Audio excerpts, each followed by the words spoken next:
A man picked a flower from a garden that wasn't his. The garden belonged to a beast.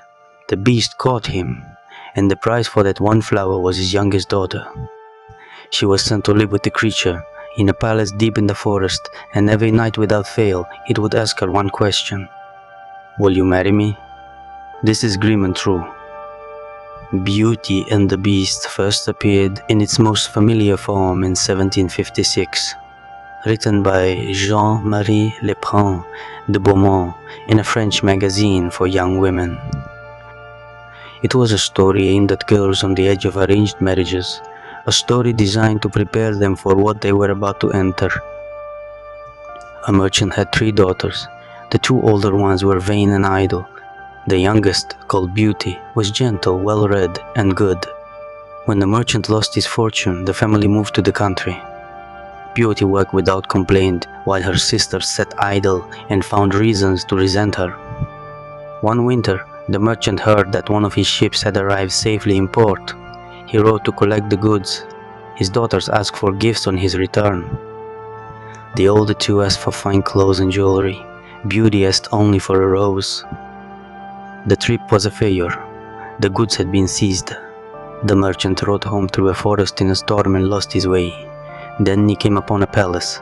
The gates were open. Inside, a fire was burning and a table was laid with food, as if someone had been expecting him.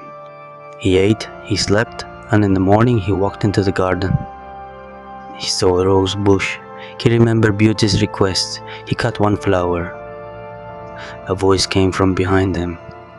Then a figure, enormous, dressed in fine clothes, with a face that made the merchant go cold.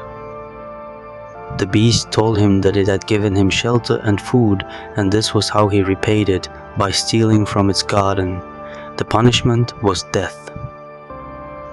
The merchant begged for his life. He explained his daughters. He explained the rose. The beast offered terms. If the merchant could send one of his daughters to live at the palace of her own free will, he would be spared. If none of them would come, the merchant had to return himself to die. The merchant agreed. He went home and told his daughters everything. He said he would go back himself, that he could not ask this of them. Beauty would not hear of it. She said she would go. Her sisters did not try to stop her. She arrived at the palace. She was given every luxury, a bedroom of her own, fine food, books, music. She was never harmed. In the evenings, the beast would come and sit with her and talk, and it was better conversation than she had expected. He was ugly beyond description, but he was patient and he listened, and he was never cruel. At the end of every evening he would ask, "Beauty, will you marry me?" Every night she said no. She was not afraid of him exactly. She had grown to find his company tolerable. He was kind in his way, but she could not make herself love him, and she would not lie. One evening the beast showed her a mirror in which she could see her father. He was sick. Grief had hollowed him out since she left. She asked to go home and visit him. The beast agreed, but gave her a ring and a limit. If she was not back within 1 week, he would die of grief. She knew he meant it. She went home. Her sisters were there, still unmarried, still bitter.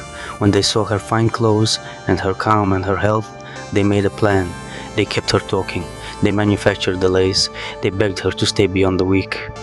What they wanted was for her to break her promise and let the beast die of it.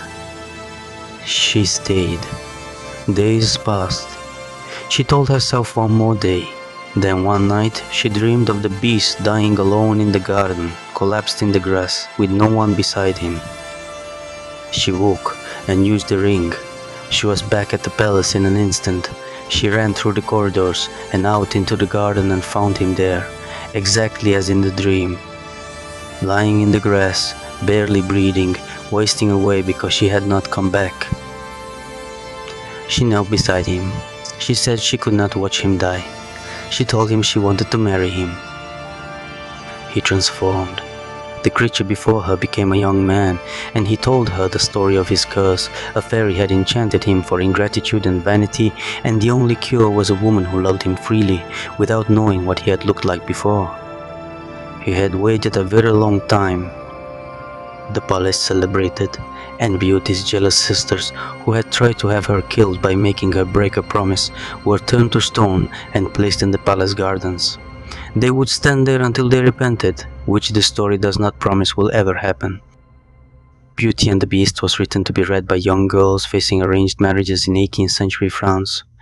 The Beast is the husband they were afraid of, older perhaps or unknown, or simply not chosen by them. The story's argument was patient and direct. Look for virtue and kindness. Love can come from patience. Do not judge by appearance alone. Disney kept the rose in the transformation and dressed the Beast in a ballroom. What they removed was the original frame. This was not a fantasy. It was a preparation.